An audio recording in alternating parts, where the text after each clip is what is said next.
pribadi ke dalam tangan-Mu Tuhan. Biarlah Engkau yang beracara lewat Roh-Mu yang kudus. Berikan kami hikmat, kemampuan untuk mendengar isi hati-Mu Tuhan lewat hamba-Mu Pak Freddy Leong yang Tuhan pakai urapi hamba-Mu untuk menyampaikan isi hati-Mu Tuhan. Kami percaya Tuhan setiap kami pribadi, para partisipan keluarga besar tubuh Kristus Tegar Community Tuhan, kami malam ini kami siapkan hati kami Tuhan untuk mendengar dan mendapatkan sesuatu yang baru. Kami percaya ada sesuatu terobosan bagi kami yang datang dengan haus dan lapar. Kami akan pulang dengan sukacita, damai sejahtera. Terima kasih Tuhan, hamba serahkan semua dari awal pertengahan sampai akhir ke dalam tangan-Mu. Di dalam nama Yesus, hamba berdoa dan mengucap syukur. Haleluya. Amin. Silakan Bro John. Haleluya, haleluya, haleluya. Puji Tuhan, malam hari ini kita ketemu kembali ya dalam ibadah Komsel Tegar. Saya percaya seberapa banyak kita yang sudah hadir malam hari ini, kita semua rindu untuk bersekutu dengan Tuhan. Sebelum kita akan mendengarkan kebenaran firman Tuhan, malam hari ini saya akan memimpin kita dalam puji-pujian. Mari saudara siapkan hati, siapkan pikiran kita semua, biar kita mempusatkan pada ibadah malam hari ini. Haleluya.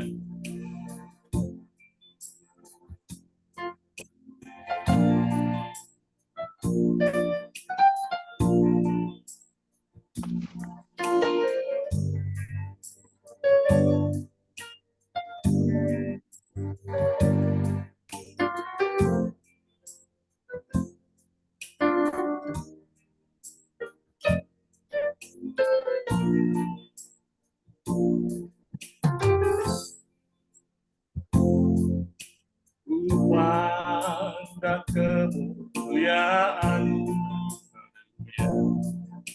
Imam besar Agung,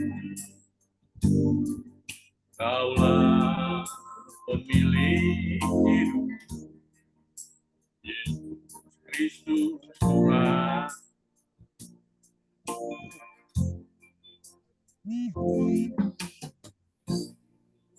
Di depan tahta-Mu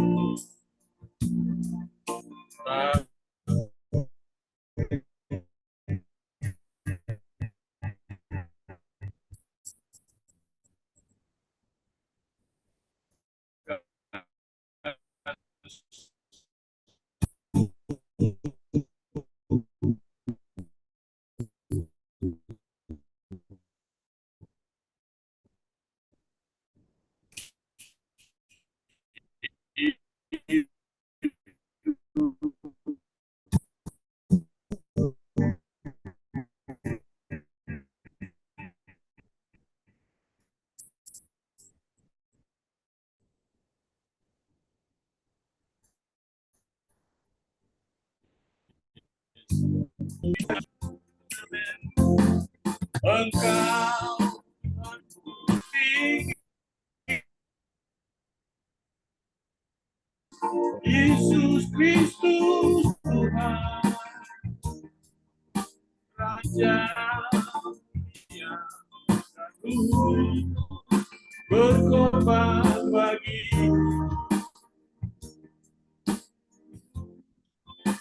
selamatkan jiwa.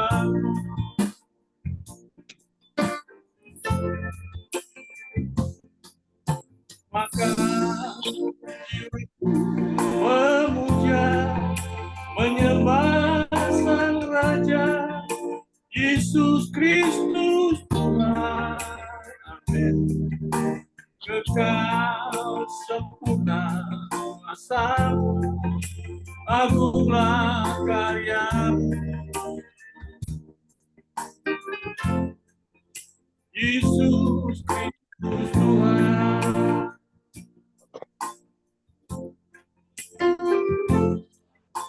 Tuhan dan kemuliaan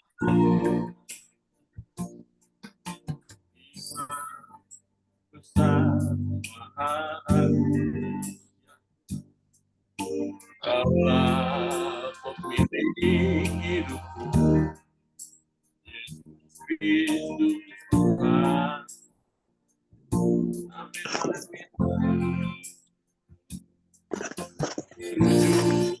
Di depan matamu,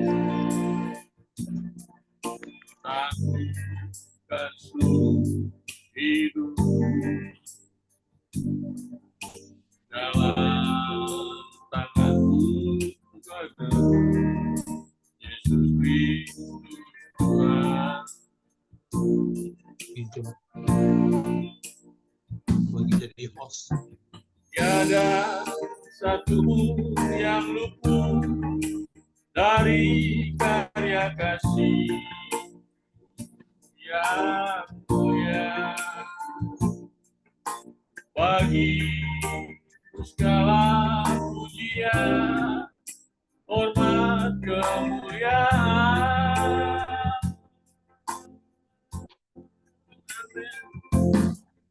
Engkau tinggikan yang bangkit dan menang, Yesus Kristus Tuhan, Raja tiada turu, berkorban bagiku. Selamatkan jiwaku.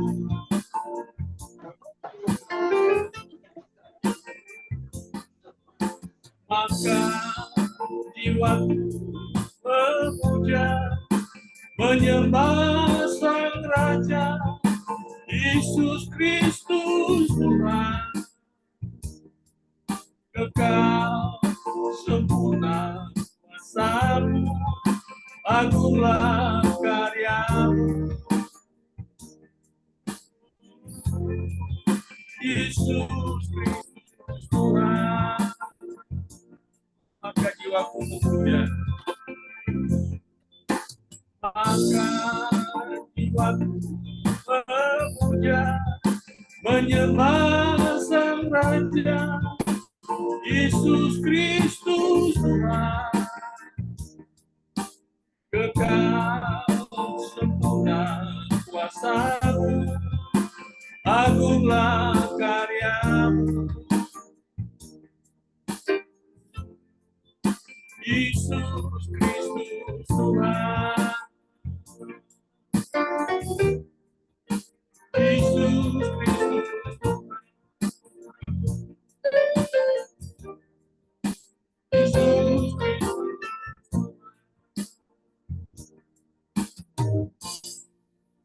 Haleluya. Yesus Kristus adalah Tuhan.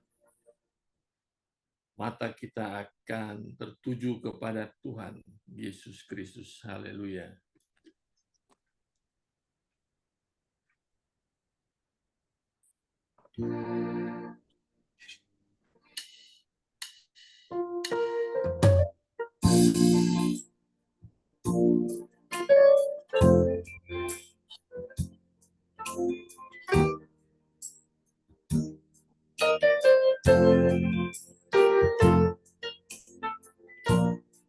Mataku tertuju padamu.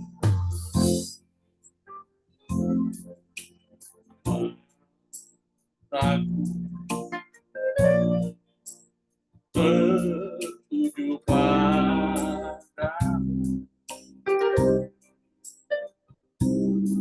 Segenap hidupku ku serahkan padamu. Bimbing aku masuk rencana-Mu,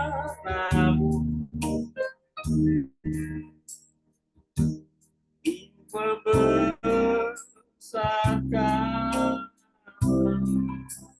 kerajaan-Mu.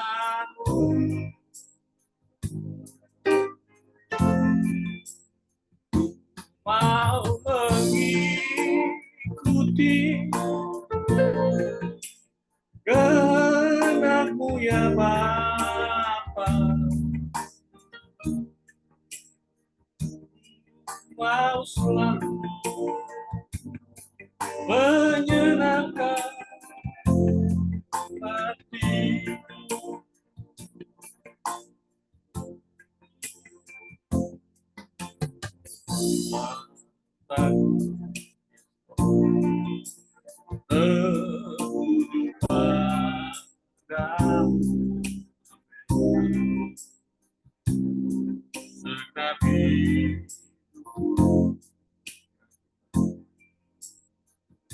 serahkan padamu.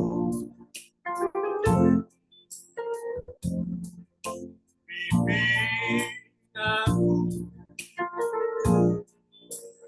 masuk rencanamu,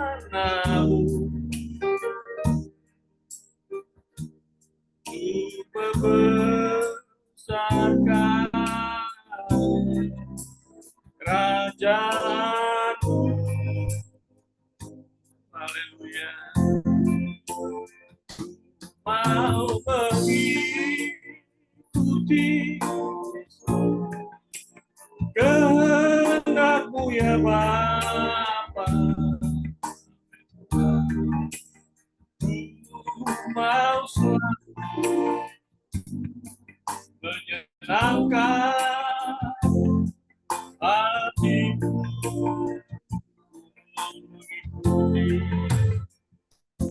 mau mengikuti kehendak-Mu ya Bapa. Mau selalu menyenangkan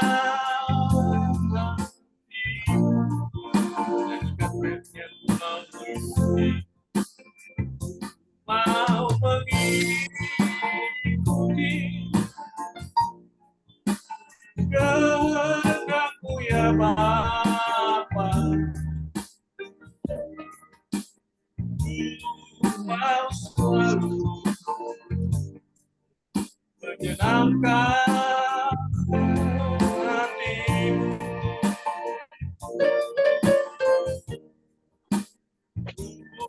mau selalu menyenangkan hatimu,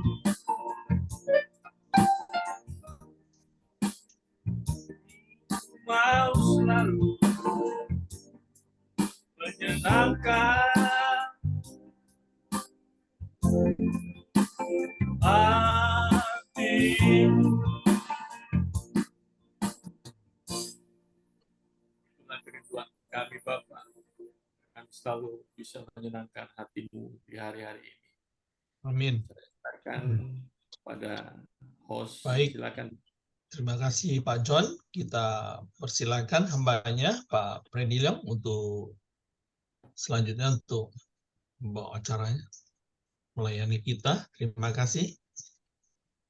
Oke, baik, kita berdoa sebentar ya Bapak Ibu sebelum kita sharing topik pada malam hari ini. Tuhan, terima kasih malam hari ini Tuhan. Biar Engkau yang menuntun pikiran kami, biar Roh Kudus yang menyertai kami dari awal pertengahan dengan akhir ketika kami sharing firman-Mu Bapa.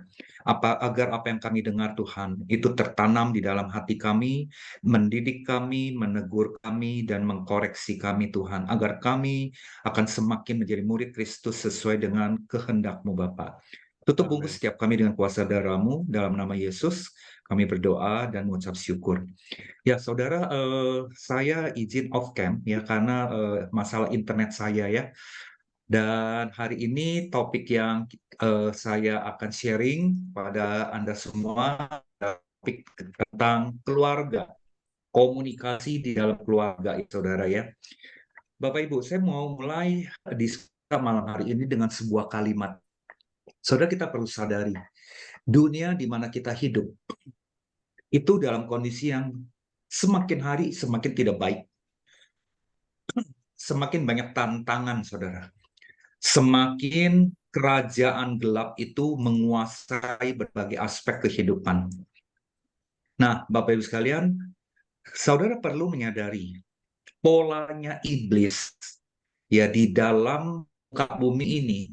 Iblis itu kerjanya, polanya adalah perusak hubungan. Saya ulangi lagi ya. Iblis itu pola kerjanya adalah menjadi sosok perusak hubungan. Saudara bisa lihat dari perjanjian lama, ya bagaimana iblis itu merusak Adam dan Hawa sehingga hubungan dengan Allah itu menjadi terpisah. Dan ini pola ini dipakai sampai hari ini, saudara. Pola iblis merusak hubungan manusia antara manusia dengan Tuhan. Iblis juga merusak hubungan manusia dengan manusia. Nah, ini kita bisa melihat berbagai cerita dari Perjanjian Lama hingga Perjanjian Baru hingga Kitab Wahyu malah. Ya, saudara perhatikan bagaimana iblis itu senantiasa menipu kita, membunuh karakter kita, membohongi kita, ya, dan berbagai tipu dayanya. Intinya adalah apa?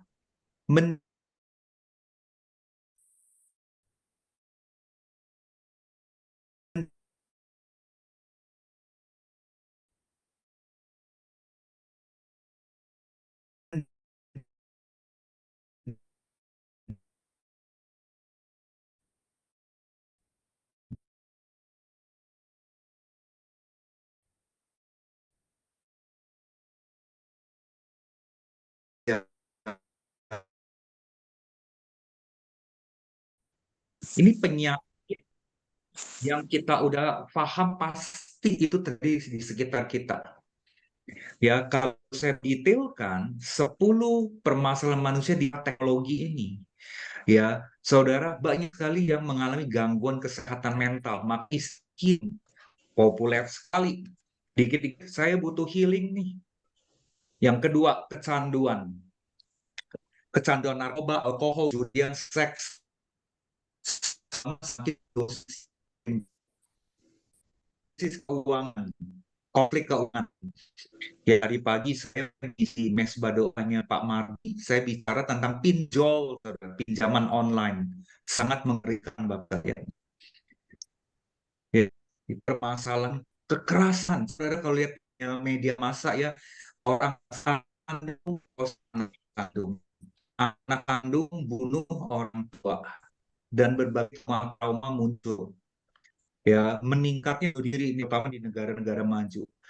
Sosial, orang semakin menyendiri, semakin independen, semakin mau berelasi. Jepang, Korea, China, ya, pemerintahnya lagi kelabak karena banyak di negara muda nikah. Jadi mereka punya problem muda semakin masuk meningkatnya populasi generasi individual. Teman komunikasi dan hubungan ialah robot, saudara.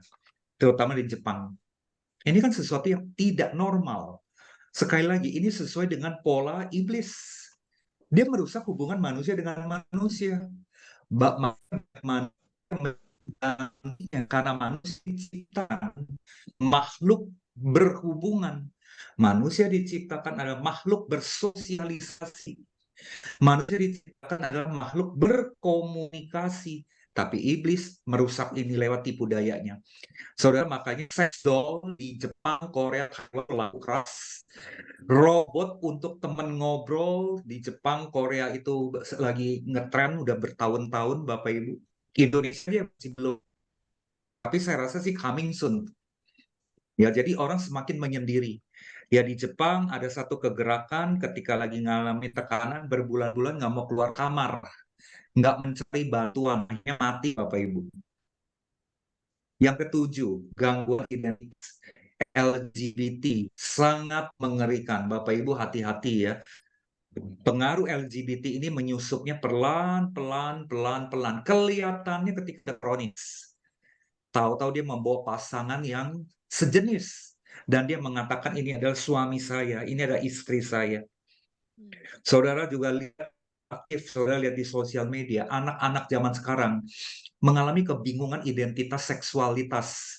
Dia melihat papa mamanya laki dengan laki. Ya, normalnya wanita dengan pria yang menjadi parents.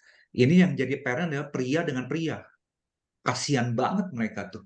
Dari kecil melihat ketidaknormalan dalam hubungan.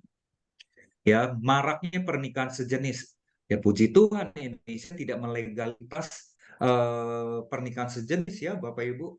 Makanya banyak yang lari ke Eropa untuk mereka bisa menikah dengan yang sejenis.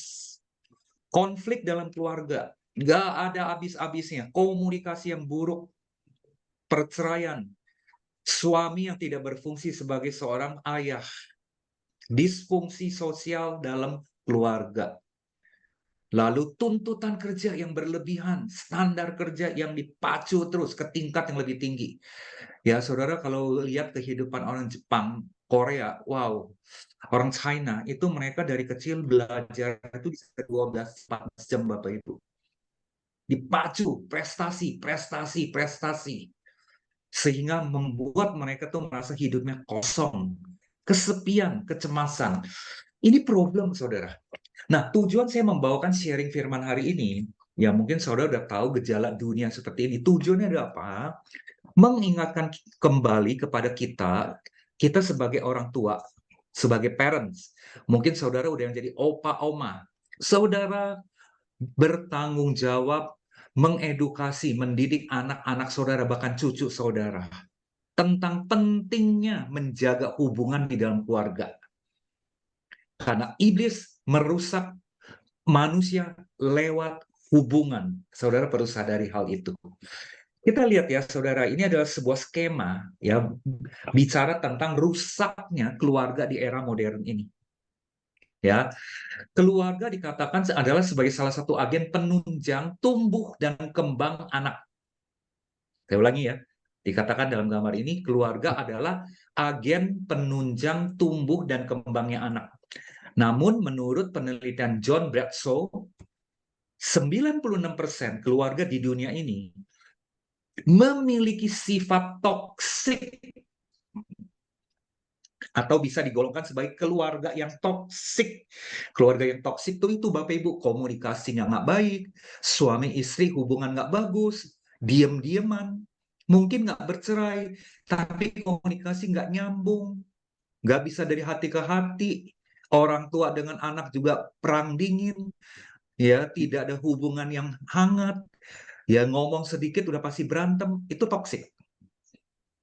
Ya, apalagi ketika keluarga itu misalnya punya mantu, ya menantu dengan mertua hubungan nggak baik, punya mertua nyinyir, ngejatuhin mantunya di hadapan saudara-saudara kandung, toksik Bapak Ibu. Dan itu saya banyak dengar, ya banyak sekali itu terjadi dengar. Keluarga yang toksik, terjadi pengabaian, terjadi kekerasan fisik, kekerasan verbal, kekerasan seksual, Bapak Ibu. Ya, perlakuan toksik yang terbanyak namun paling sedikit disadari adalah 4. Kekerasan fisik dan kekerasan verbal. Verbal abuse.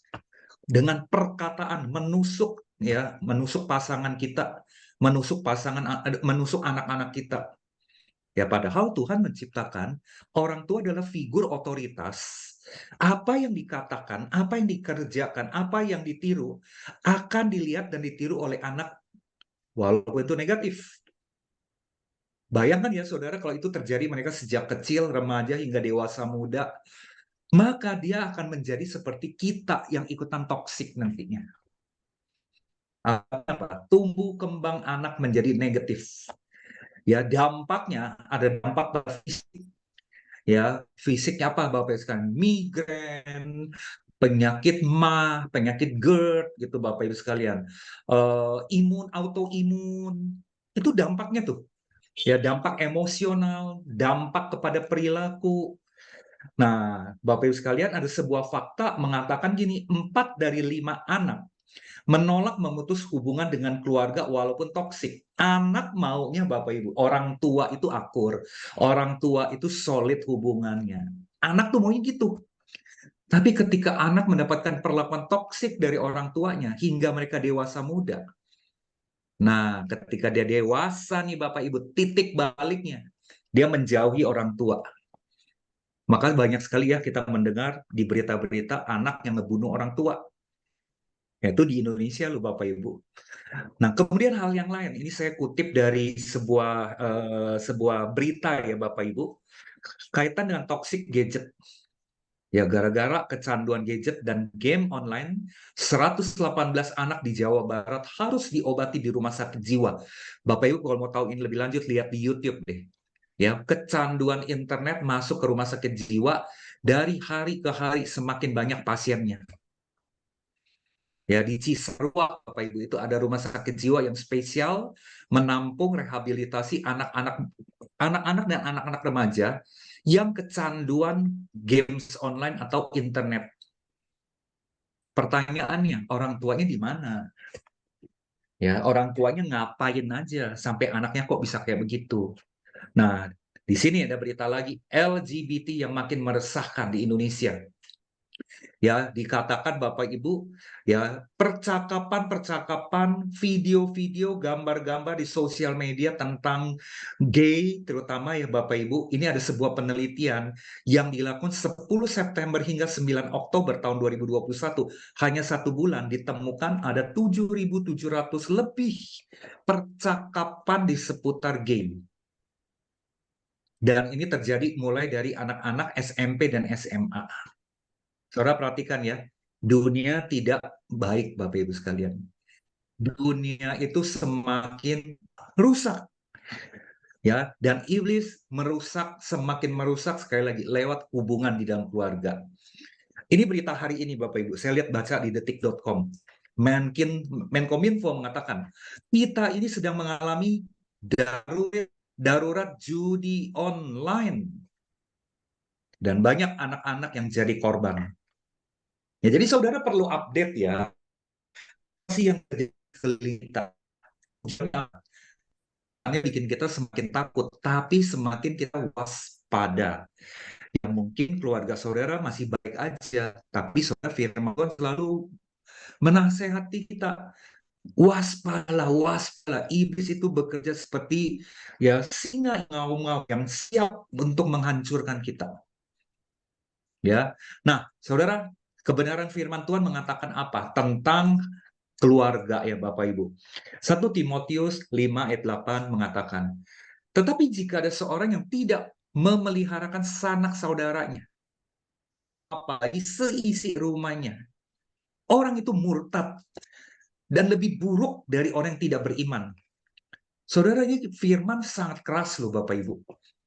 Intinya kalau kita mau terjemahkan dalam bahasa Indonesianya, kalau keluarga, orang tua, suami istri, dia tidak memelihara anggota-anggota keluarganya, dia diilustrasikan seperti orang murtad dan lebih buruk dari orang yang tidak beriman. Ini teguran yang sangat keras ya Bapak Ibu ya. Kenapa banyak anak-anak Kristen, keluarga Kristen juga alami seperti yang tadi saya sampaikan. Ya, saya banyak dengar berita dari teman-teman kami yang melayani di Abalak Industri untuk pelayanan anak-anak muda. Aduh, saudara, kalau ngedengerin ya Bapak Ibu, kasihan luar biasa mereka itu. Banyak hidupnya babak belur Bapak Ibu di dalam internet mereka. Dan banyak mereka berasal dari keluarga yang berkecukupan juga. Ya, selainnya berkekurangan. Ada salah satu anak Bapak Ibu yang diabaikan oleh papa mamanya, dititipkan di tempat kos. Papa mamanya entah hilang kemana. Ini anak SMP Bapak Ibu. Udah dibayarin kosnya sekian bulan, tetapi setelah sekian bulan udah nggak dibayarin lagi. Dan itu ditampung Bapak Ibu, untungnya dia masuk ke dalam pelayanan anak di gereja kami. Ini salah satu loh Bapak Ibu. Ya, mengerikan sekali. Nah, firman Tuhan hari ini mengingatkan kita kembali tanggung jawab setiap parents, setiap orang tua, di mana kita harus pelihara, take care Bapak Ibu, take care anggota keluarga kita. Ya, sekali lagi Bapak Ibu, iblis merusak hubungannya lewat keluarga terlebih dahulu, dan itu nanti akan meluas kemana-mana. Keluarga yang rusak Bapak Ibu ketika anaknya menikah, ketemu lagi dengan pasangannya yang rusak juga background keluarganya. Rusak ketemu rusak. Saudara bisa bayangin ya, cucunya seperti apa? Ya semoga aja dia ketangkep sama Tuhan. Dia berjumpa dengan Tuhan, bertobat, mengalami pemulihan. Saudara juga kalau mau tahu situasi hari ini, kehidupan manusia dewasa seperti apa, datanglah ke pelayanan inner healing di tempat kita. Ini lagi berjalan Bapak Ibu. Kami lagi ada kelas inner healing selama 5 minggu. Waduh Bapak Ibu, kalau dengar ceritanya, saudara bisa semakin mengerti. Dunia sedang tidak baik-baik, Bapak Ibu, dan semakin tidak baik-baik. Ya, nah oleh karena itu penting sekali kita tua atau saudara udah jadi opa oma menjadi perekat keluarga. Saudara menjadi lem keluarga, saudara. Ya, nah caranya apa menjadi perekat keluarga? Lewat komunikasi, udah nggak ada jalan lain. Komunikasi itu kebutuhan dasar manusia. Komunikasi yang buruk merusak banyak hal. Apa yang firman Tuhan katakan saudara tentang komunikasi? Efesus 4 ayat 29 dikatakan, janganlah ada perkataan kotor keluar dari mulutmu, tapi pakailah perkataan yang baik. Untuk apa saudara? Membangun. Di mana perlu, supaya mereka yang mendengarnya beroleh kasih karunia. Perkataan kita perkataan yang membangun. Perkataan suami ke istri, perkataan yang membangun. Istri ke suami saling membangun. Bukan saling mendiamkan. Bukan saling meruntuhkan. Bahkan saling merusak, saudara. Ya, orang tua ke anak-anak. Nah, saudara, pertanyaan saya gini loh. Udah berapa lama saudara nggak puji anak saudara? Kapan terakhir saudara apresiasi anak-anak saudara? Kapan saudara melihat hal-hal yang baik dari anak saudara, lalu saudara appreciate mereka? Kalau udah lama, misalnya udah sebulan kita nggak lakukan, ayo besok saya kasih PR Bapak Ibu, lakukan. Cari kesempatan, apresiasi anak-anak saudara, apresiasi pasangan saudara. Ya nggak usah lebay Bapak Ibu, saudara tidak perlu romantis-romantis, cukup bilang thank you loh, ini mah masakannya enak banget nih, keren nih masakannya. Cukup hal yang sederhana Bapak Ibu, perkataan yang membangun. Ya, saudara orang Asia itu punya kecenderungan kurang baik. Seringkali perkataannya adalah sifatnya keluhan. Kalau ada hal yang buruk, hal yang tidak baik, mengeluh baru keluar tuh kata-kata tuh. Tapi kalau orang lain, anggota keluarga lakukan hal yang baik, irit kata-kata kita. Nah, Efesus 4 mengingatkan kita nih hal ini. 16 ayat 24. Perkataan yang menyenangkan adalah seperti sarang madu, manis bagi hati, dan obat bagi tulang-tulang. Luar biasa ya ini firman-nya. Sangat puitis. Ya, perkataan yang menyenangkan adalah seperti sarang madu. Ya, manis bagi hati dan obat bagi tulang-tulang. Ya, saudara kan senang ya kalau ada yang kasih masukan yang baik tentang diri saudara. Kalau ada yang kasih pendapat kekuatan dan kelebihan saudara. Saudara pasti dibangkitkan gitu loh. Semangatnya loh. Ya, saya lagi mendorong adik saya tinggal di Bapak Ibu di Amerika. Dia tipe orang yang intim, ngomongnya rame, rame Bapak Ibu. Saya bilang sama dia baru minggu lalu, kamu belajar jadi vlogger. Banyak orang yang tinggal di luar negeri, jadi YouTuber, jadi vlogger, itu bisa dapat income puluhan sampai ratusan juta. Viewernya bahkan bisa sampai 1 juta.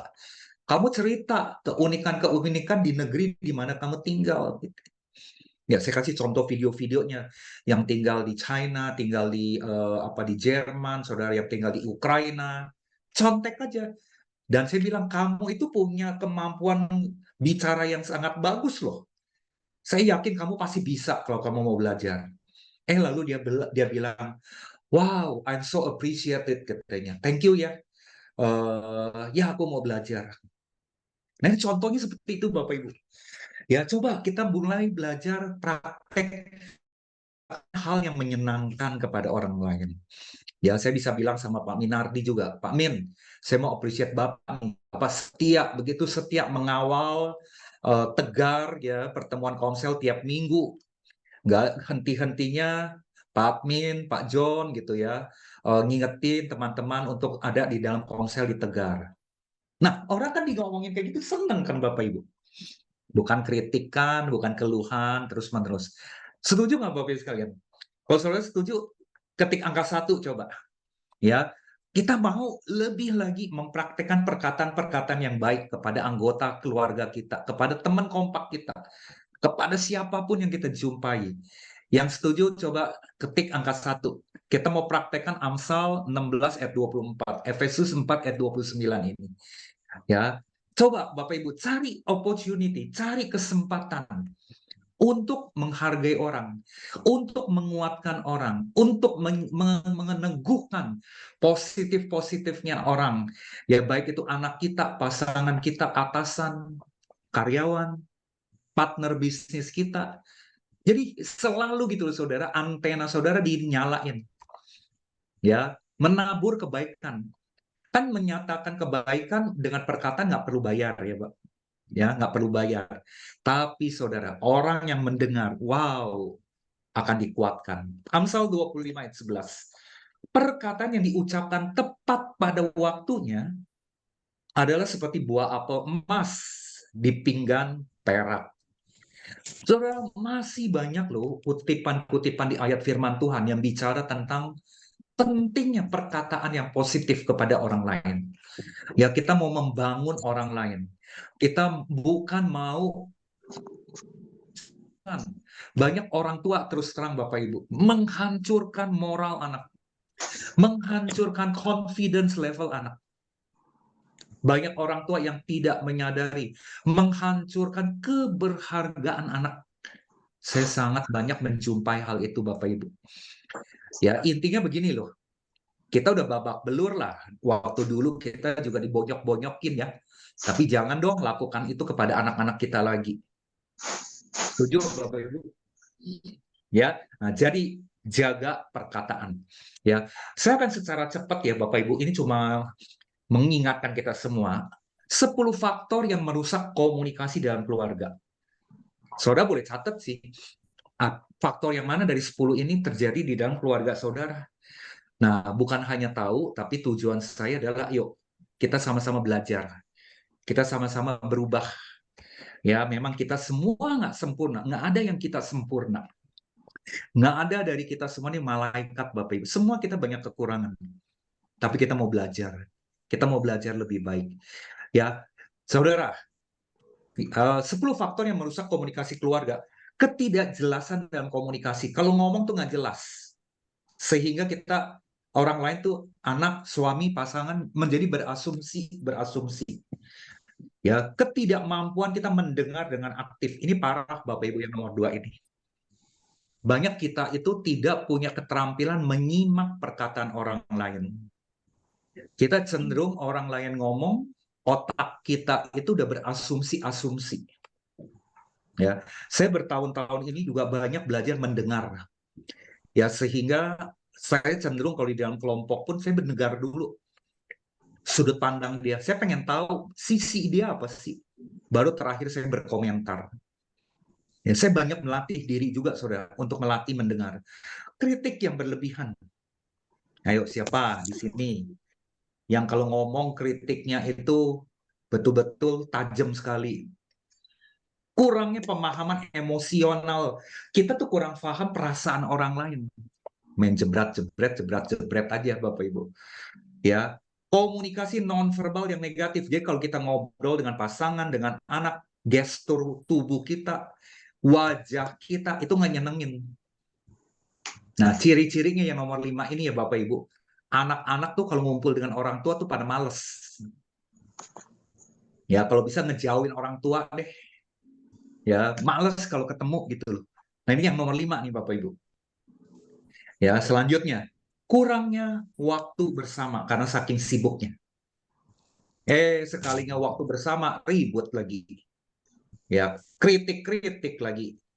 Ya, jadi kita mengkritik pasangan, mengkritik anak, nggak lihat waktu gitu loh Bapak Ibu. Ya, ada kesempatan kritik, ada kesempatan ngomongin jeleknya. Ya, makanya ya keluarga itu nggak bisa dekat jadinya. Ya, pembicaraan yang tidak dibatasi, terlalu kadang-kadang ngomong yang vulgar, yang brutal, yang menusuk, itu nggak ada sensornya. Ya, saya lihat ada keluarga yang kayak begitu loh Bapak Ibu sekalian. Ya, ada keluarga kalau ngomong tuh nggak ada filternya Bapak Ibu. Ya, sampai kita orang luar yang ngedenger risih sekali. Nah, faktor yang lain adalah pendominasian atau pengabaian. Jadi ada satu anggota keluarga yang orangnya sangat dominan. Jadi kalau yang lain ngomong nggak dianggap. nggak dianggap Bapak Ibu. Jadi akhirnya lama-lama ya udah males lah, udahlah. Ya udahlah, nggak ini mah ngomongnya doang lah. Yang ke-9, penggunaan teknologi yang berlebihan. Ya, gadgetan melulu Bapak Ibu. Kalau ketemu keluarga komplit pada gadgetan, sibuk gadgetan. Jadi betul-betul nggak ada hubungan, tidak ada minat atau niat secara intensional mau bangun hubungan. Karena nggak menyadari ketika kita tidak sengaja, kita tidak secara sengaja untuk membangun hubungan, maka iblis masuk. Ya, iblis akan bilang ini, betulan nih, ini keluarga ini nggak ada hubungan nih. Ya, sibuk sama gadget, sibuk saling menyakiti. Ya, gue masuk udah ke dalam, gue obrak-abrik deh sekalian. Saudara, saya mau bilang ya, yang saya kenal teman-teman di Komsel, ya, yang di abal industri, saya kenal banyak yang kayak seperti itu. Baik keluarga yang masih baru menikah maupun keluarga yang udah belasan tahun atau puluhan tahun menikah. Karena apa? Secara intensional tidak ada kesadaran betul-betul membangun relationship ini. Karena bagi mereka hubungan itu udah nggak perlu nih kalau 10 tahun lebih. Tahu sama tahu lah, lu tahu gue tahu lu.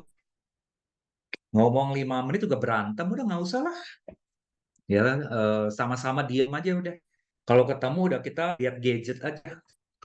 Nah, ini Bapak Ibu, kesenangan si iblis menyusup ke dalam. Dan yang ke-10, sejarah konflik yang belum terselesaikan. Jadi borok-borok 10 tahun yang lalu, 15 tahun lalu, ke bawa-bawa sampai hari ini. Dan tidak ada penyelesaian, tidak ada rekonsiliasi. Saudara, 10 faktor ini yang membuat Bapak Ibu, hubungan itu akan semakin rusak, semakin parah. Ya. Nah, saya kasih saudara tips ya di akhir ini. Bagaimana tips komunikasi sih sebetulnya? Ya, yang baik. Yang pertama Bapak Ibu, waktu makan bersama. Ya dulu anak-anak kami ya sampai usia SMA itu 99% dalam setahun ya kami ini makan bareng, puji Tuhan bisa gitu, makan malam tuh waktunya bareng. Disitulah Bapak Ibu saya menginvestasi pengaruh saya. Saya menginvestasikan nilai-nilai keluarga. Saya menginvestasi hubungan yang kuat sebagai fondasi. Ya puji Tuhan hari ini saya menuai. Ya anak-anak saya udah kerja, udah jadi dokter gitu ya Bapak Ibu. Hubungan kami sangat erat. Mereka udah tahu Bapak Ibu, kalau weekend itu ada family day. Malah kadang-kadang mereka yang inisiatif, Pak, Mah, pertemuan kita bukan Minggu ya, tapi Sabtu ya. Mau kemana nih, jam berapa nih?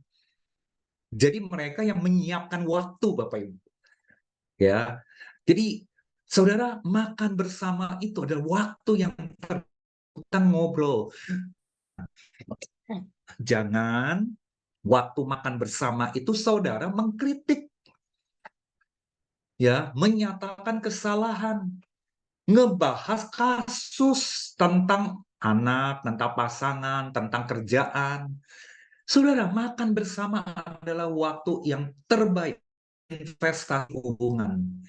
Kita bisa banyak cerita, kita bisa bercerita tentang banyak aspek, tapi jangan yang menyerang, menyakitkan, perkataan yang merusak hubungan. Ada loh keluarga Bapak Ibu, baru makan 5 menit, 10 menit, udah ada satu orang yang saling kritik. 15 menit kemudian ya bubar anak-anaknya nggak mau datang. Yang kedua, saudara, tips membangun komunikasi. Siapkan waktu untuk diskusi secara rutin. Ya entah itu weekend, ya Bapak Ibu saya selalu ngomong sama istri saya, pokoknya kalau kita harus paksa keluarga kita keluar dari rumah.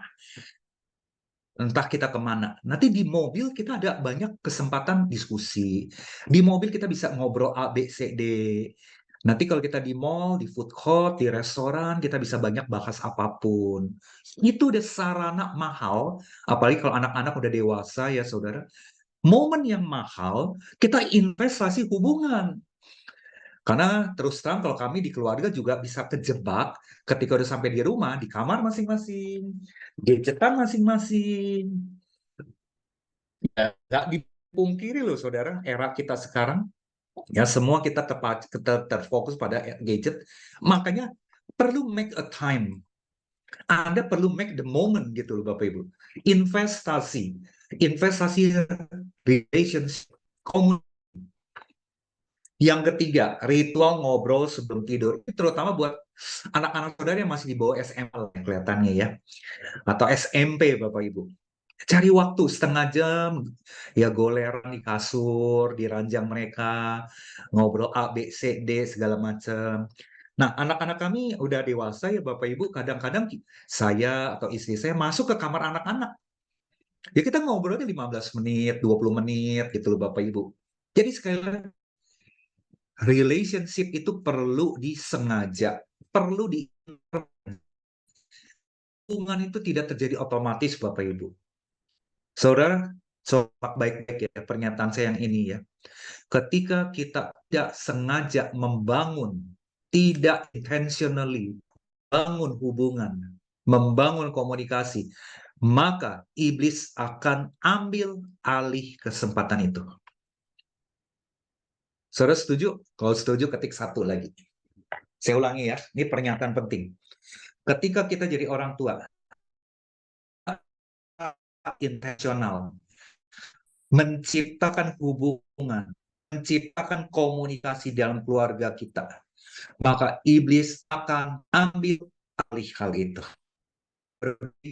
Media. Ini saudara perlu sadari Bapak Ibu. Ya, oke, ini sudah banyak, ada satu ya. Yang keempat, waktu luang bersama. Ya, waktu luang bersama. Ya, sesibuk-sibuknya kita ya seminggu sekali lah.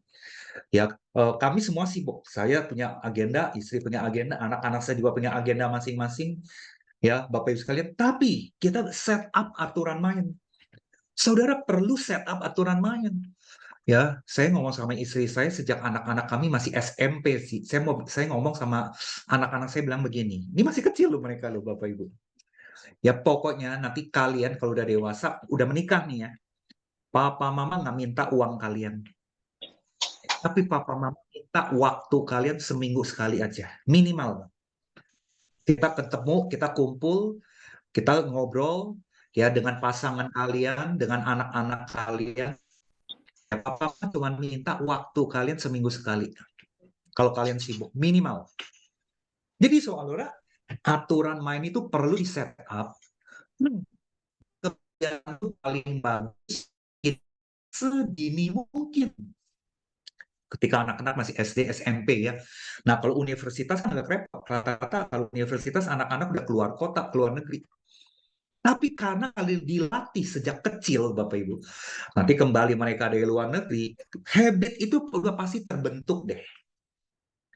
Jadi sekali lagi, make a time. Ya, secara intensional.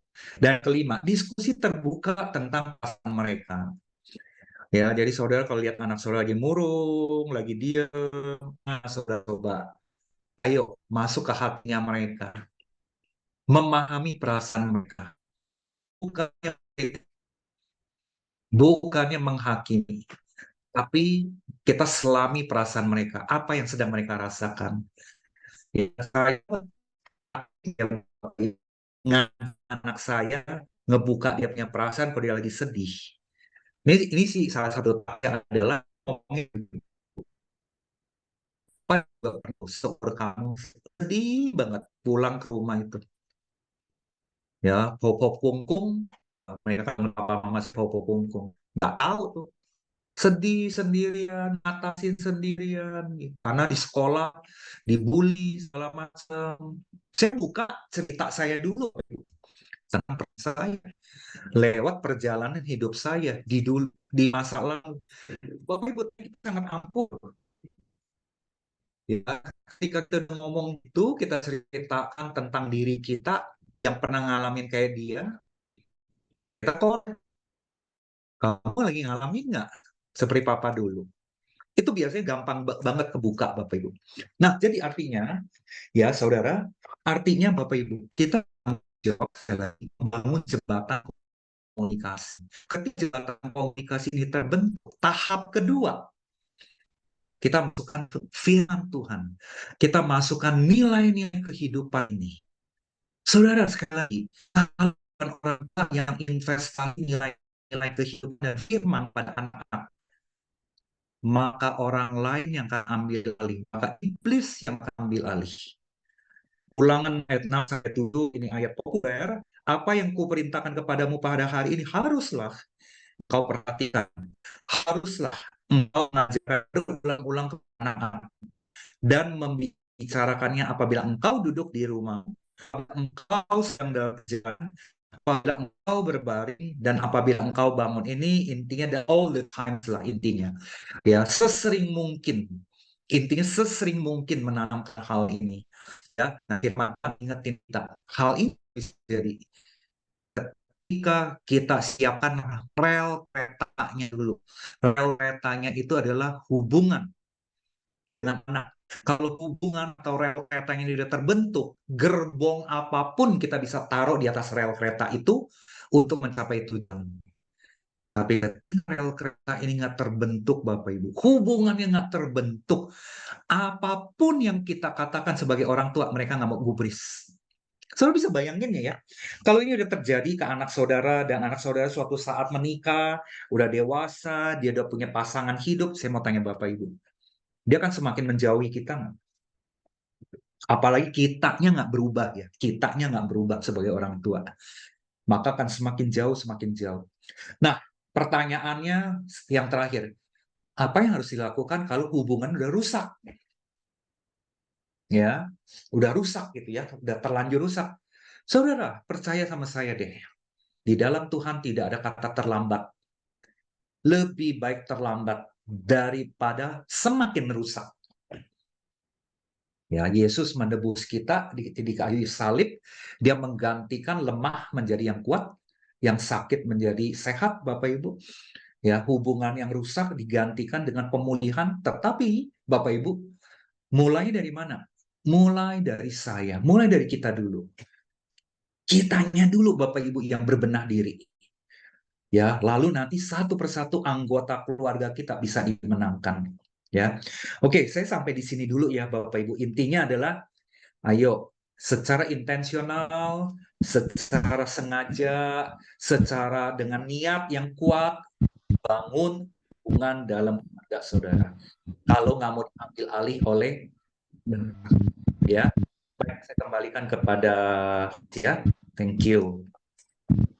Oke, baik. Terima kasih Pak Predilong. Sangat luar biasa. Wow ya. Saya sendiri ketemplak ya. Jadi sedikit banyaknya ada masalah komunikasi di dalam keluarga saya sendiri. Saya percaya ini sangat penting banget karena komunikasi itulah yang menjadi sarana bagaimana keluarga kita bisa membangun hubungan relationship. Karena kita tadi sudah dengar kalau kita komunikasi nggak baik, iblis akan ambil alih, ya, akan merusak suasana keluarga kita. Jadi teman-teman, ada 10 faktor yang merusak komunikasi dalam keluarga, dan kita dapat 5 tips dari Pak Freddy Leong, jadi kita sangat bersyukur hari ini. Ini karena memang komunikasi ini saat ini memang sangat buruk sekali kita akui dan sadari dalam keluarga. Setiap kita, banyak keluarga yang bermasalah itu muncul bukan karena apa-apa, karena komunikasi yang tidak maksimal. Ya, silakan teman-teman yang mendapatkan sesuatu sesuai materi hari ini, kita berikan kesempatan untuk bertanya atau mau meneguhkan atau mau sharing atau mau nanti bertanya langsung ke Pak Freddy Leong ya. Kalau memang nggak mau bertanya langsung, boleh ditulis di chatnya, di kolom chatnya, nanti kita akan jawab. Silakan. Thank you Pak Freddy Leong.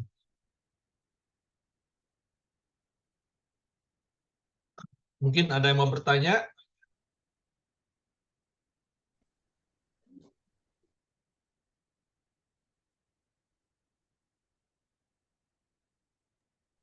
Kosasi Ini mungkin, Pak. seru banget nih. Pak Kosasi, ada yang mau ditanyakan, Pak? Atau saking serunya, terkesimanya, atau teman-teman ada yang catat, silakan boleh ditanyakan ke Pak Freddy. Kita sharing, kita belajar, kita sama-sama belajar, kita sharing apa yang terjadi dalam keluarga kita masing-masing. Silakan. Oke. Bu Elisa dari Singapura ada. Astriani. Ibu Astriani. Silakan. Silakan Bu, apa yang mau ditanyakan? Suara saya boleh kedengaran ya, Pak? Boleh, cukup bagus. Silakan Ya, Bu. saya mau tanya apa penyebabnya anak-anak itu kebanyakan berontak sama orang tua? Oke, nah ini pertanyaannya singkat ya, nggak sampai 1 menit ya. Ini tapi saya bisa ngejawabnya bisa 3 hari ini. Oke, terima kasih Bu Astriani udah tanya ya. Kenapa anak-anak tidak taat, tidak berontak sama orang tua? Yang pertama, manusia sejak lahir udah punya sifat dosa, sifat ngeberontak, sifat membangkang, sifat yang tidak taat. Saudara tidak perlu ngajakin bayi untuk tidak taat. Akan terjadi otomatis. Itu sifat dosa manusia, dosa bawaan. Itu yang pertama. Yang kedua, ketika anak lahir 6 bulan pertama, dia punya pikiran itu seperti kertas kosong. Tergantung orang tua ngisinya apa. Melatih apa dalam pikiran si anak, mengisi apa dalam pikiran anak. Ya, kalau orang tua menaburnya dengan tepat, menaburnya dengan intens, terutama 6 tahun pertama itu, anak relatif akan lebih mudah diatur. Saya bilang relatif ya, karena bandel-bandel udah pasti ada gitu ya. Tapi mudah dibentuk, terutama di 6 tahun pertama, Bapak Ibu. Jadi ketika 6 tahun pertama, orang tua kurang tepat di dalam pola asuh ke anak, ditambah tuh 6 tahun yang kedua, 7-12 tahun, juga pola asuhnya kurang pas, tidak membangun hubungan yang kuat, tidak memasukkan nilai-nilai kehidupan secara intens, maka pemberontakan itu terutama akan kelihatan di usia 12 tahun ke atas. Apalagi udah usia 15, 16, sampai 18. Ya makanya saudara, kenakalan anak-anak tuh adalah di usia remaja, Bapak Ibu. Jadi banyak mengatakan 12 tahun pertama itu adalah the golden times. Untuk apa? Investasi nilai-nilai kehidupan, etika-etika kehidupan, moral-moral kehidupan, takut akan Tuhan, rendah hati. Nah, sayangnya orang tua era sekarang melakukan hal itu di outsourcing, disubkontrakkan kepada apa? Guru di sekolah, guru sekolah minggu. Papa mama sedikit investasinya. Itu yang bikin anak-anak jadi berontak. Ya, oke, saya coba tampilkan begini ya. Ini pertanyaan ini saya jawab dengan gambar ini ya Bapak Ibu. Tadi gambarnya sengaja saya tidak munculkan, ya, kecuali ada yang naik. Udah kelihatan belum gambar ini Bapak Ibu? Belum. Oh belum ya. Oke, saya tampilkan dulu. Udah kelihatan? Udah. Udah ya. Nah, Bapak Ibu perhatiin ya. Ini sangat menjawab pertanyaan Ibu tadi. Bapak Ibu, hatinya manusia itu ada 3 lingkaran. Lingkaran ke-1, lingkaran kedua, lingkaran ketiga. Lingkaran ke-1 hati manusia, terutama sejak dia mulai lahir, harusnya diisi oleh papa, mama. Bukan oleh pembantu, bukan oleh om, tante, opa, oma, kakek, nenek, bukan. 6 tahun pertama pikiran anak masih kosong, hati anak masih kosong. Siapa yang ngisi? Siapa yang nulis? Nah, harusnya orang tua 6 tahun pertama. Dilanjutkan di 6 tahun kedua. Papa mama punya pengaruh positif yang kuat ke dalam hati anak. Nah, makanya ini disebutnya 3 lingkaran hati manusia. Lalu lingkaran kedua adalah keluarga besar. Ini boleh kakak, adik, om, tante, gitu ya, opa, oma, yang mempengaruhi dan masuk ke hati si anak. Ini teorinya. Lingkaran ketiga adalah orang luar, pembantu rumah tangga, ya, teman-temannya si anak, dan sebagainya. Nah, dalam kenyataan, Ibu, walaupun nggak semua keluarga, banyak para orang tua nggak ngerti hal ini. 12 tahun pertama harusnya dia mengisi lingkaran yang terdalam hati si anak. Nah, justru orang tua itu mengabaikan karena sibuk.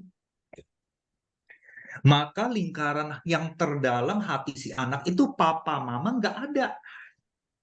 Papa mama nggak ada, Bapak Ibu. Ataupun kalau ada tipis, minim.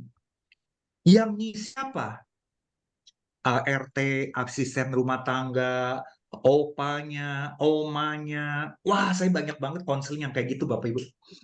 Ya ada satu anak pengusaha ya, dia udah 30 tahunan lebih, problem emosional melulu, penyakitnya GERD muncul terus, ya penyakit mahnya kumat terus. Nah, ketika saya tanya dia punya kehidupan, ternyata Bapak Ibu, sampai di usia 6 tahun, mamanya itu jarang menyentuh dia karena sibuk merintis bisnis. Yang ngasuh dia sangat intens adalah asisten rumah tangga. Bahkan dia bilang begini, Pak Freddy, saya tuh baru sadar loh, ternyata mama saya tuh bukan rumah tangga saya ketika saya di usia 6 tahun. Edan nggak coba Bapak Ibu bisa sampai kayak gitu. Ya, dan dia bertrauma dengan mama nggak pernah akur. Saudara, semoga gambar ini menjawab pertanyaan, kenapa anak membangkang? Karena tua nggak ada di hati lingkaran terdalam.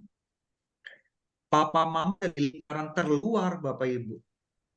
Ya makanya dia nggak respon. Apalagi orang tuanya selalu mengkritik ya.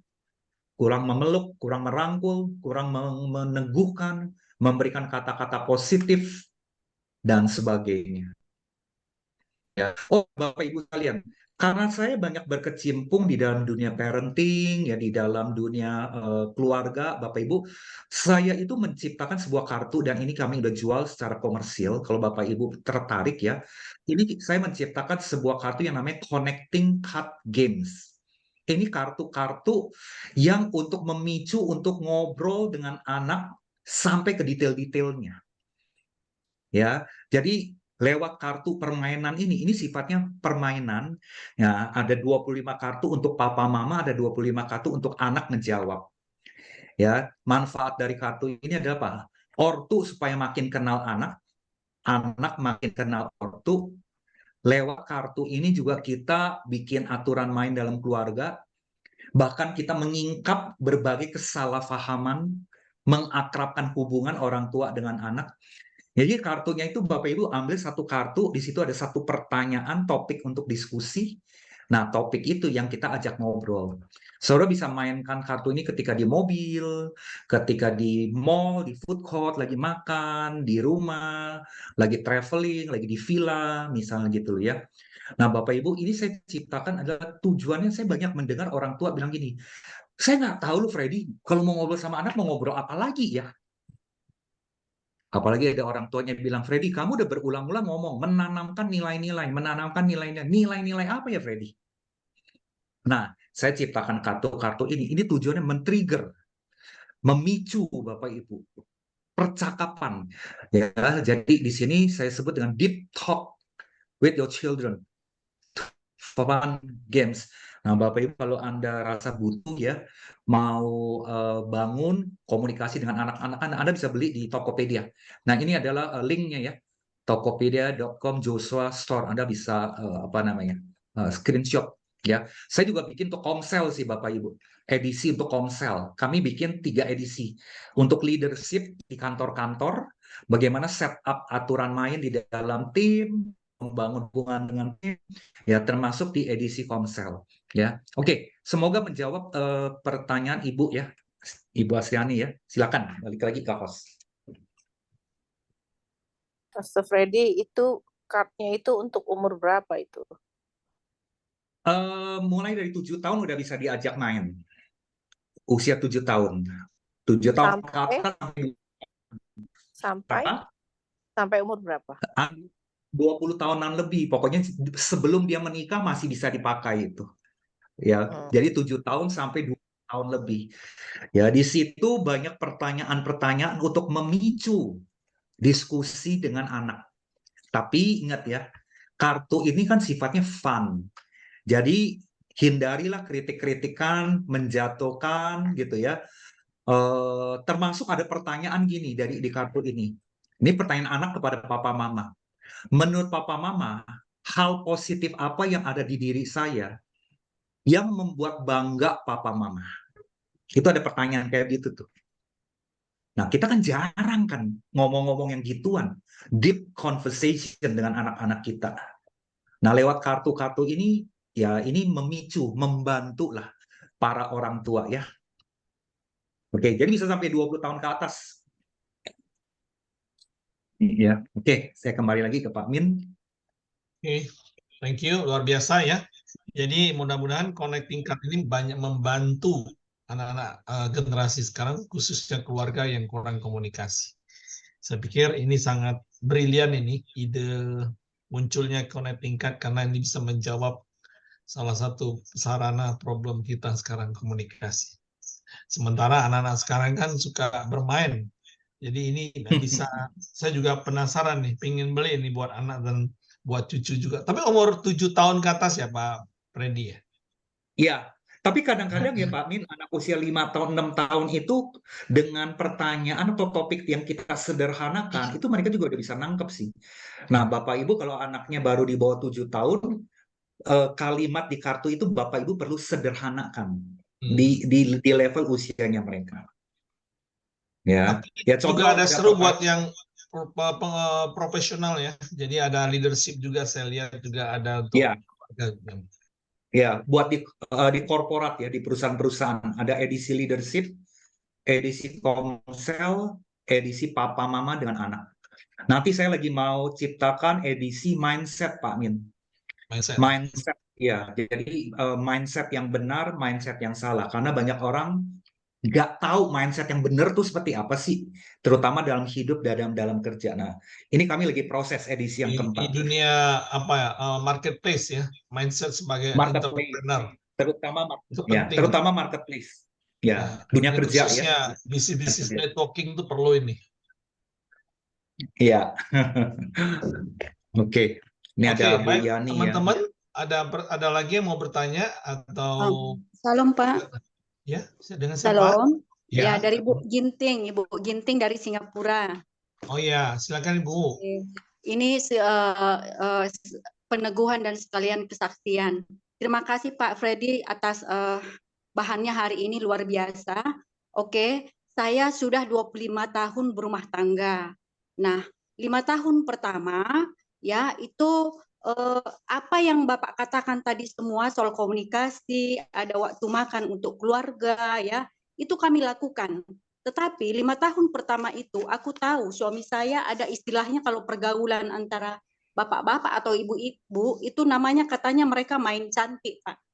Saya nggak ngerti, tapi saya sekarang tahu apa artinya main cantik. Artinya orang tua yaitu maupun pihak laki-laki atau perempuan itu, mereka sangat bertanggung jawab di dalam keluarga. Mereka ada weekend, ada waktu untuk keluarga, membiayai keluarga gitu.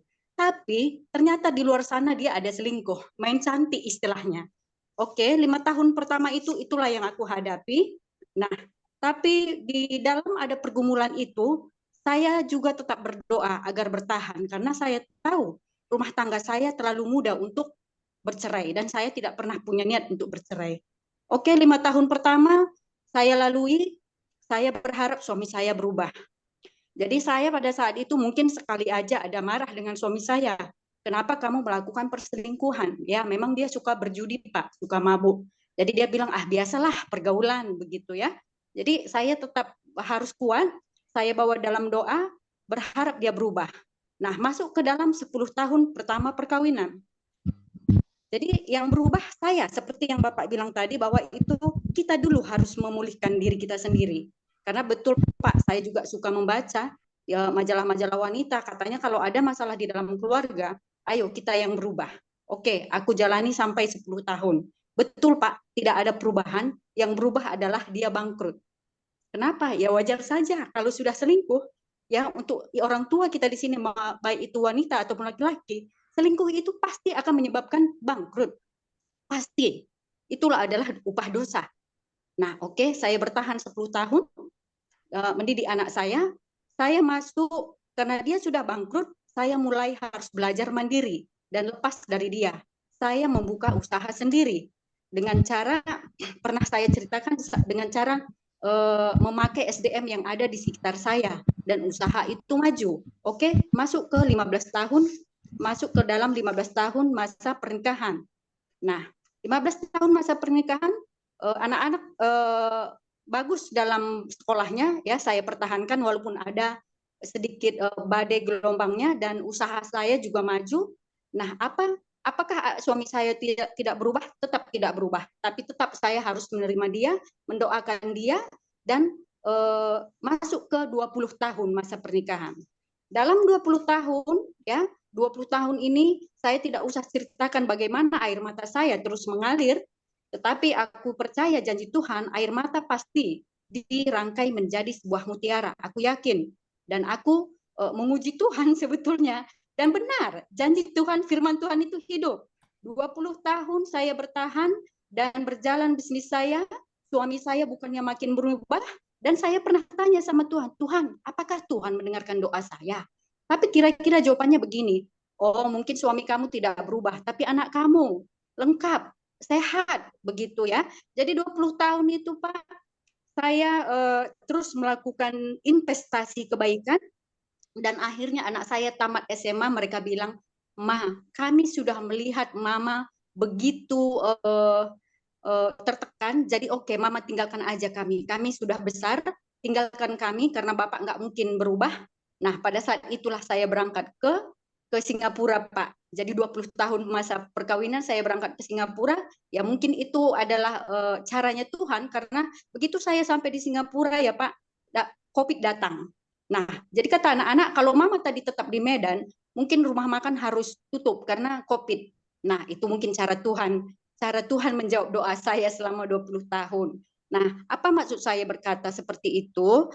Buat saudara-saudara yang ikut dalam Zoom ini, kadang memang ya kalau tadi yang dibilang Bapak itu kan lengkap suami istri di situ. Oke, tapi kalaupun kita selaku orang tua, baik itu seorang bapak atau seorang ibu yang menjadi orang tua tunggal yang merangkap, ikutlah apa yang seperti kata Bapak Freddy tadi katakan, bahwa kitalah yang memulihkan diri kita dulu, dan tidak ada kata terlambat, dan investasi kebaikan itu pasti ada, dan saya sudah rasakan Pak, karena sebulan yang lalu saya berangkat ke Indonesia, setelah 5 tahun tidak bertemu dengan anak-anak, kami bertemu di Jakarta, luar biasa. Walaupun ada badai waktu masa aku membesarkan mereka, tapi mereka bilang, Ma, kami sudah melihat bagaimana luar biasanya Mama dengan Tuhan. Jadi aku berharap kepada anak-anak begini, Tuhan, Engkau pelihara hidupku. Aku yakin anakku pun nanti pasti Engkau pelihara pada masa dewasanya.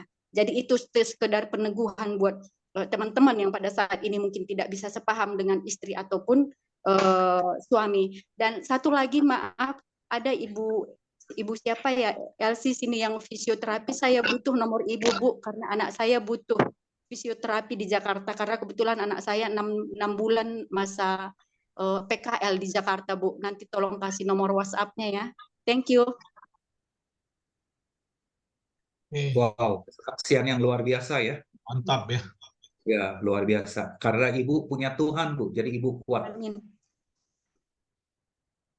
Oke, itu Ibu Nerlin mungkin Bu Lice ya maksudnya ya. Iya betul Pak, betul. Oke. Baik, nanti kita kasih ya. Ya, makasih. Bu, ada sama-sama di grup komunitas Tegar ya? Ada ya? Iya Pak. Oke, nanti langsung di Japri aja. Oke, makasih. Terima kasih buat kesaksiannya Bu Nerlin. Sama-sama. Berkati kita. Baik teman-teman, ada lagi yang mau sharing? Pak Freddy, Ya, Pak. saya punya cucu ini Pak, udah usia 4 tahun lebih Pak ya. Sekarang pikirannya itu Pak udah lebih dewasa dan kita sampai bingung mengikuti apa yang dia sampaikan, Pak. Jadi bingungnya begini, dia kalau di sekolah kan bahasa Inggris, Pak. Memang dia di sekolah di Apple Tree, dia pakai komunikasi bahasa Inggris. Dan waktu saya tahunya waktu tetangga saya ada teman sekolahnya, dan waktu mereka ketemu itu ngobrol dengan bahasa Inggris, Pak. Tapi ada bahasa-bahasa yang dia tiba-tiba terucap sendiri, Pak ya. Semacam dia bilang begini, Grandpa sudah tua ya. Itu siapa yang ngajarin itu kita sampai bingung. Maksudnya apa? Iya, Grandpa sudah tua dia bilang sekarang ini. Nah, terus tiba-tiba dia ngomong, nanti kalau Grandpa sudah punya rumah besar, punya pool, baru Leon mau tinggal sama Grandpa. Kalau sekarang belum, dia bilang, rumahnya kecil. Jadi pikirannya dia itu sudah sangat dewasa yang tidak pernah kita pikirkan sebelumnya. Ada pertanyaan-pertanyaan seperti itu, Pak. Kadang-kadang kalau lagi tidur dia datang masuk di kamar, dia bilang, "Hi, Grandpa, are you okay?" Saya seringkali katakan ini, dia pertanyaan itu Pak sangat membuat saya kagum ya. Anak-anak yang usia 4 tahun sudah bisa melemparkan pertanyaan yang membesarkan hati kita, Pak. Nah, seperti Pak Freddy bilang katakan, orang Asia kan jarang mau memuji ya. Nah, saya mengajarkan dia memuji dia. Wah, you are smart people ya. Smart boy. Jadi dia senang. Nah, ini dia yang saya ingin sampaikan apa yang Pak Freddy katakan tadi.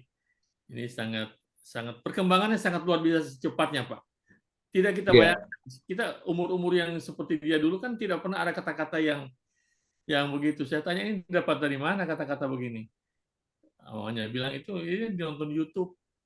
Jadi masa daya ingatnya kuat sekali. Kalau kita sudah janjikan, Pak, dia pasti akan kejar nuntut.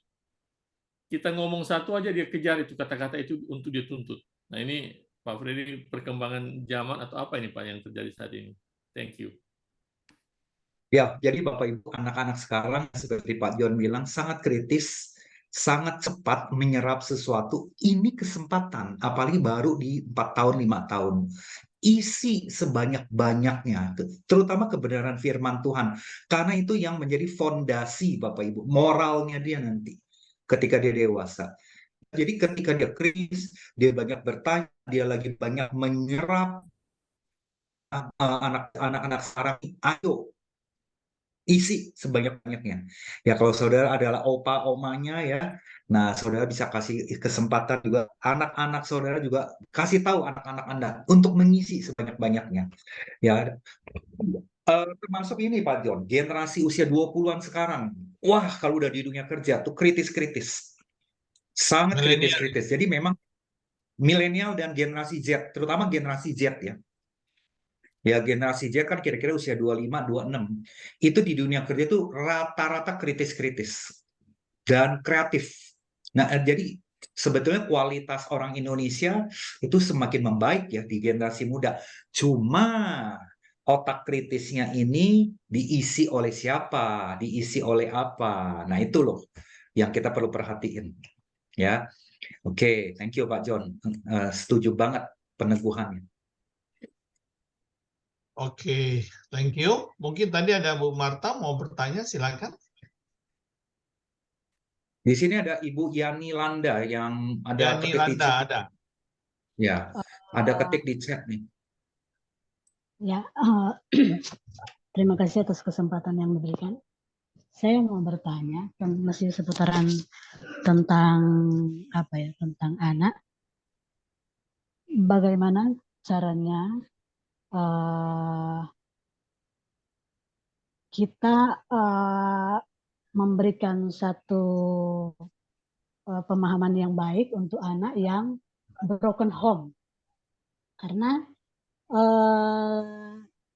seperti anak saya statusnya ya broken home dan dia tinggal sama opanya, sama papa saya. Nah, jadi di sini terkadang dia nggak percaya diri, nggak istilahnya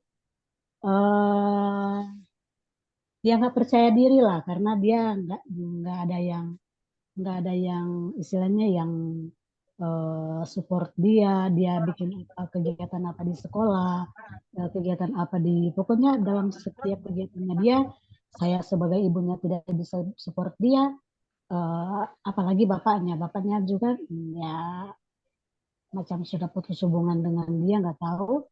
Yang pastinya untuk saya pribadi aja yang saya maksudkan, bagaimana caranya saya supaya saya bisa membuat dia tidak minder dengan teman-teman, tidak minder dengan orang-orang yang dia belum kenal atau orang-orang asing lah. Itu yang jadi pertanyaan saya. Terima kasih. Tuhan berkati. Usia berapa Bu anaknya Bu? Usianya sudah 11 tahun. Oke. Ya, 11 tahun ya. Begini ya Bapak Ibu, apapun problem dengan anggota keluarga kita, ya nomor satu yang dibangun adalah yang seperti yang tadi saya ilustrasikan, bangun rel keretanya dulu. Bangun hubungannya dulu. Ya, bangun dia tuh mau percaya sama kita. Dia mau open sama kita. Caranya gimana? Ya, caranya gimana supaya dia open dengan kita? Ya, caranya adalah saudara perlu sering komunikasi, ngobrol tentang hal-hal yang dia suka, yang dia minat. Jadi jangan kalau ngobrol itu menyalahkan, kritik, nasihat-nasihat melulu. Bangun rel keretanya, ya. Bangun rel keretanya. Ketika rel keretanya hubungannya itu udah terjadi, nah saudara baru taruh gerbong-gerbongnya. Nah gerbong-gerbong itu adalah apa? Pengajaran-pengajaran, ya didikan-didikan, ya kemudian nilai-nilai kehidupan, firman-firman Tuhan. Kalau rel keretanya belum terbangun, kita langsung bacain firman, kita langsung nasihati dia, jangan ini, jangan itu. Nggak masuk otak, Bapak Ibu. Nggak akan masuk otak. Karena dia udah merasa diabaikan kok. Ngapain saya harus dengar Papa atau Mama? Jadi nomor satu adalah bangun hubungannya dulu. Nah, ngobrol-ngobrol yang ringan, mengerti perasaannya dia, mengerti kesedihannya dia, empati. Aduh Bapak Ibu, saya mau bilang sama Anda, saya ngomong nih kelihatan gampang ya, dalam praktek nggak semudah itu.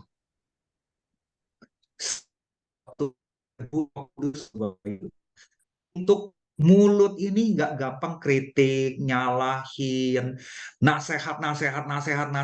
Udah kebanyakan nasehat. Yang dibutuh anak adalah mengerti tentang diri dia, memahami tentang diri dia, menguatkan tentang diri dia. Wah, nggak gampang buat saya. Terus terang ya, ini kesaksian.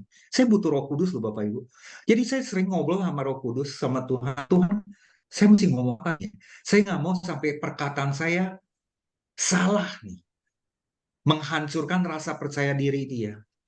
Ya, jadi buat ibu kalau terpisahkan itu misalnya sering WhatsApp, ya kan sekarang udah gampang ya lewat teknologi. Seminggu beberapa kali video call, ya ngobrol yang ringan-ringan gitu loh. Ya sampai si anak itu lengket dulu dengan Anda. Ya memang butuh waktu. Nah, pelan-pelan kita bantu rasa tidak percaya dirinya. Anak-anak yang berasal dari keluarga perceraian biasanya tidak percaya diri. Yang kedua, seringkali merasa tidak berharga. Ya kenapa Papa tinggalin saya? Apakah saya tidak berharga? Apakah ini salah saya sehingga Papa meninggalkan saya? Kenapa Papa Mama ribut terus? Apakah karena kehadiran saya? Jadi pertanyaan-pertanyaan itu yang paling sering muncul tuh di anak-anak keluarga yang bertengkar, konflik, perceraian. Ya, jadi kita memahami dia ngalamin luka, Bu. Anak yang luka salah satu manifestasinya tidak percaya diri. Nah, kita perlu approach-nya pelan-pelan. Ketika udah bisa mulai di-approach, perkenalkan firman. Biar firman yang menyembuhkan. Ya, jadi PR-nya Ibu, jadi gini Bu, PR-nya Ibu bertahap. Jangan segera Ibu memperbaiki, karena nggak mungkin langsung diperbaiki. Hubungan Ibu dulu dengan anak. Ya, misalnya Ibu bekerja juga jauh gitu ya, lokasi jauh. Tetap komunikasi. Ya, anak saya Bapak Ibu sekarang lagi praktek di Pulau Lembata. Bapak Ibu tahu nggak? Orang NTT pasti tahu ya. Lembata tuh nun jauh di sana. Lembata itu dari kota Kupang naik ferry perlu 12 jam naik ferry. Naik pesawat masih butuh 45 menit. Ya, jauh kan Bapak Ibu. Dia harus bekerja dinas 1 tahun di sana. Saya dengan istri, saya selalu ngomong, yuk kita tetap komunikasi dengan dia. WA. Saya sering loh Bu, Bapak Ibu, seminggu 3 kali 4 kali pagi-pagi saya bilang good morning. Cuma ngomong gitu doang. Cauan gitu ya. How are you? Nanti dia balas, lagi sibuk nih Pak, habis lembur nih. Hehehehe. Only short conversation, ini percakapan pendek aja Bapak Ibu. Tapi itu ngikat. Nah, seminggu sekali kita usahakan video call. Ya, video call ngobrolnya cerita apa aja diceritain gitu loh ya. Dan itu sekali lagi, saya nggak mau hubungan terputus. Nah, ibu juga, ayo Bu, bangun hubungan. Supaya hubungan itu tetap melekat. Apalagi yang serumah. Kan lebih gampang lagi sebenarnya bangun rel keretanya kan. Ketika rel kereta terbangun, baru kita taruh gerbong-gerbongnya. Ya, sekali lagi gerbong-gerbong itu ajaran, didikan, moral, etika, nilai-nilai kehidupan, firman Tuhan dan sebagainya. Ya, semoga menjawab ya Bu, Ibu sabar ya dengan usaha Ibu, doa Ibu, anak Ibu yang tidak percaya diri, saya percaya Tuhan akan menjaga. Tuhan yang akan menolong dia nanti berubah. Ya, tetap semangat ya Bu ya.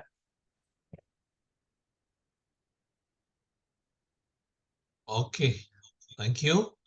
Jadi teman-teman masih ada waktu, saya khusus kasih ibu-ibu dulu nih, ibu-ibu karena ibu-ibu yang sering banyak masalah nih di rumah sebagai berperan utama nih. Ayo ibu-ibu, ada lagi Ya. yang mau ditanyakan? Saya, Silakan. Pak. Ya. Ya. Ibu Devi Novita Sari, silakan. Salam, Pak. Ya, Ya. Tadi Oke, saya sebelum catat. Ibu Devi sebelumnya tolong kita kasih waktu 2-3 menit ya supaya nggak terlalu panjang, to the point ke intinya ya. Iya, intinya tadi dari 10 permasalahan ya Pak ya. Saya sudah mengalami kekerasan dan krisis keuangan. Dan saat ini mereka memutuskan komunikasi dengan saya. Saya tidak bisa komunikasi dengan anak sampai saat ini. Dan sekarang tadi Bapak baca firman tadi Efesus ya Pak ya. Janganlah ada perkataan kotor keluar dari mulutmu, tetapi pakailah perkataan yang baik untuk membangun di mana perlu supaya mereka yang mendengarnya beroleh kasih karunia. Dan sekarang anak saya dididik oleh suami saya, dan suami saya itu temperamental, Pak. Dia suka berkata kotor, main tangan, dan sekarang anak saya menirukan semuanya itu, Pak. Dan inilah yang membuat saya cemas, saya sedih, saya tidak bisa komunikasi dengan anak, dan saat ini anak masih usia kecil dan butuh didikan saya, tapi saya nggak bisa berkomunikasi dengan saya. Inilah pertanyaan saya, Pak. Ya, Bu, memang sangat sulit ya dalam situasi Ibu. Kita bisa mengerti ya, begitu hancur ya hati Ibu ya dengan situasi kayak gitu. Begini Bu ya, prinsipnya ya, ini saya juga udah banyak ngelihat berbagai kasus yang macam-macam. Kita mulai dari sayanya kita dulu deh dikuatkan di dalam Tuhan. Kitanya yang berharap di dalam Tuhan. Kitanya yang bergantung di dalam Tuhan. Tuhan yang akan campur tangan. Karena ibu udah nggak bisa ngapa-ngapain. Ibu diblokir, ibu disisihkan, ibu nggak bisa ketemu. Ingat Bu, kita punya Tuhan yang berkuasa. Kita punya Tuhan yang bisa melakukan apa yang tidak kita pikirkan. Jadi bagian ibu saat ini Bu, bagian ibu adalah banyak doakan anak saudara ibu, doakan suami ibu, biar Tuhan yang melembutkan hati. Tuh juga saudara ibu berdoa sama Tuhan, buka kesempatan bisa ketemu anak, bisa komunikasi dengan anak. Nah, sampai kapan ibu berharap dan berdoa itu? Sampai Tuhan menjawab. Ya, betul, Pak. Karena setiap hari. Ya, Jadi ibu perlu punya iman bahwa Tuhan Ya, pasti pelihara anak saya. amin. Ya, Ya, Tuhan akan melatih anak saya. Nah, bagian ibu ya, adalah mendoakan, dan ibunya sendiri juga harus bertumbuh secara iman, Bu. ya, Ya, jadi nggak mudah dengan situasi ibu, tetapi masih ada ya, harapan di dalam Tuhan. ya, Ya, masih ada harapan. Jadi ibunya mesti kuat. Ya, ibunya mesti tegar, terang menjadi terang ya, dan garam. Gitu, Bu. ya. Ya, kami Seperti semangati tegar. ibu. Tegar, Ya, terima ya. kasih, Pak. Baik, Tuhan ya, Yesus jangan selalu lepas semangat. selamatkan. Ya, Amin. ya, Amin. amin. Terima Amin. kasih, Pak. Terima kasih. Ya. Ya, baik. Thank you, Bu Devi. Silakan. Ada lagi ibu-ibu yang mau bertanya atau mendapatkan sesuatu sesuai materi hari ini tentang komunikasi dalam keluarga? Mumpung ada pakarnya ya hari ini, malam ini.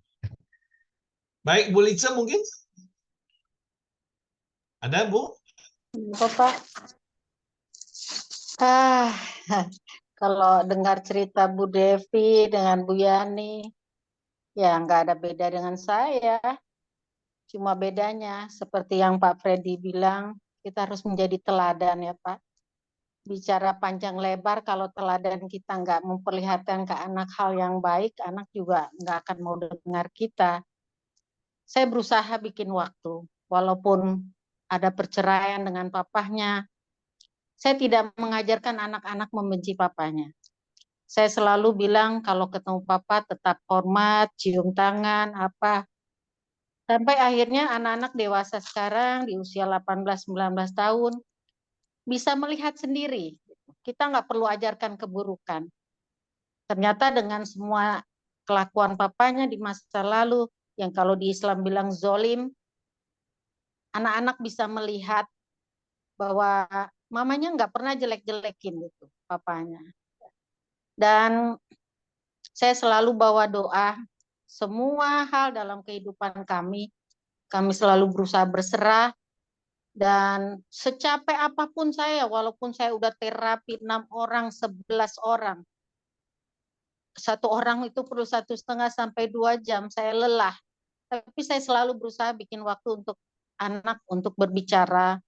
Kadang-kadang saya udah capek, saya duduk di sampingnya, saya pijitin kakinya, saya tanya di sekolah ada apa-apa. Itu pun masih kecolongan. Baru minggu ini anak laki-laki saya cerita, di SMP aku sering dibully karena aku nggak punya papa. Aku sering diomongin ini. Kenapa kamu nggak bilang mama saat itu? Dia bilang, aku kasihan nanti mama jadi ribut datang. Nah, seperti itu. Saya bilang lain kali nggak boleh begitu. Ada apapun harus cerita, kita hadapi sama-sama. Ya, jadi seperti Bu Yani apa segala, nggak usah pedulikan suami atau mantan suami, kitalah yang jadi teladan. Jangan lemah. Kasih tahu anak-anak, walaupun kita single parent, kita masih punya Tuhan. Bersama Tuhan, kita besarin anak-anak, kita lewati semua masalah. Dan puji Tuhan, sampai hari ini sesulit apapun, saya bisa melewati semua step kesulitan bersama anak-anak kami bertiga. Hari ini pun datang debt collector dari Standard Chartered Bank yang sudah 2 tahun lebih nggak pernah muncul, datang lagi, dan saya bilang saya akan hadapi dan saya akan selesaikan. Jadi saya juga pernah menghadapi 11